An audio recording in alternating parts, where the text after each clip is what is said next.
maple sugaring season was pretty much a total bust this year. Got a couple of gallons of water, a couple trips down to the trees, and made enough syrup to make some nice cups of tea, and that's about it. The weather this year has been crazy.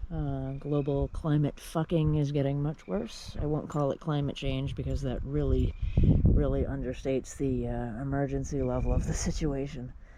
I'm expecting the entire maple sugaring industry to be severely impacted this year and in the future.